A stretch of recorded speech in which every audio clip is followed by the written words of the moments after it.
नमस्कार, मैं हूँ आपके साथ तनु खनकस और आज हम पहुँच चुके हैं चौधरी चरण सिंह विश्वविद्यालय में, जहाँ पर आज 2 दिवसीय नामांकन कार्यक्रम हुआ है।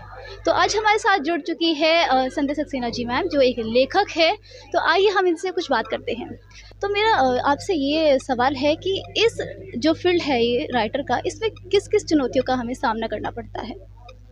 बहुत सारी चीज़ों का सामना करना एक्चुअल में बात ये होती है जब बच्चे छोटी जगहों से जाते हैं जो सो कॉल्ड छोटी जगह बोली जाती है। तो जब बच्चे बड़े शहरों में पहुंचते हैं तो उन्हें उनके पास आइडियाज़ होते हैं, उनके पास मेंटली कोई कमी ऐसी कोई कमी नहीं होती जिस वजह से वो फेल हो जाते हैं या वो आगे नहीं आ पाते। हमें बस वहाँ पे एक्सपोज करने की जो हमारी बॉडी, इवन मुझे भी वही प्रॉब्लम्स आई जब हम डिस्कशंस में बैठते थे, जब हम देखते थे दूसरे राइटर्स के आइडियाज़ सुनते थे जो हमसे सीनियर थे, तब हमें पता था कि हमारे पास भी ऐसे ही कुछ आइडिया है, हम अपनी बात कह सकते हैं। लेकिन वो जो बात रखने की, बात कहने की जो ट्रेनिंग थी, उसकी बहुत बड़ी कमी थी। तो मुझे लगता है राइटर्स में कहीं न कहीं वही है कि कैसे कहें, बात सबके पास है, लेकिन उसको कहना नहीं पता। तो उसमें बहुत ज़्यादा ज़रूरत है हम एक मैच्योर वे में शुरू से एक्ट करना शुरू करें।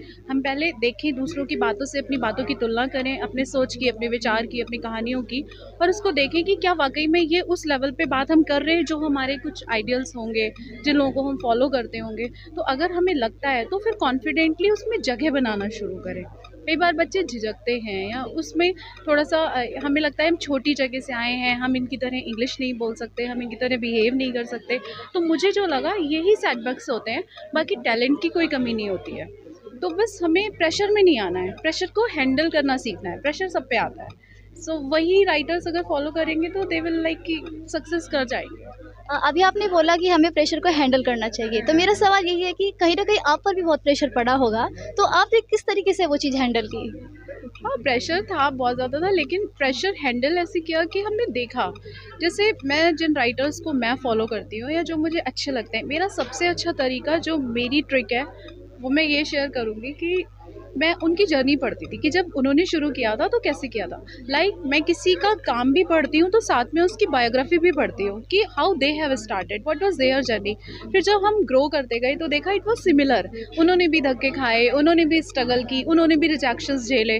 तो हम जब कर रहे होते हैं तो हमें लगता है ऐसा सिर्फ हमारे साथ हो रहा है और हम उसे ये समझ लेते हैं कि हम में टैलेंट नहीं है, जबकि प्रॉब्लम ये नहीं होती है।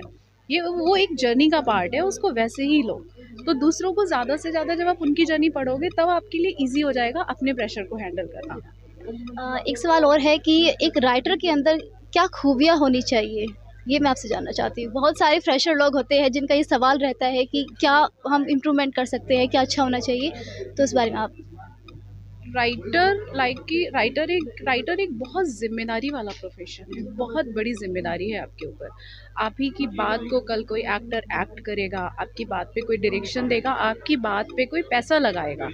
तो राइटर के अंदर अपनी हर जो भी वो बात कह रहा है उसमें क्या डेप्थ है, क्या विज़न है, उसके पीछे का पर्पस क्या है, वो अपनी सब्जेक्ट को कितने बेहतर ढंग से समझ पा रहा है, वो क्लैरिटी होना, वो सब चीज़ें उसे पता होनी चाहिए।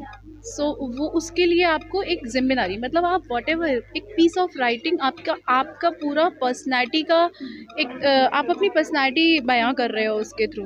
तो वो पर्सनैलिटी झलक रही है तो वो उसी ज़िम्मेदारी के साथ अपना काम करो।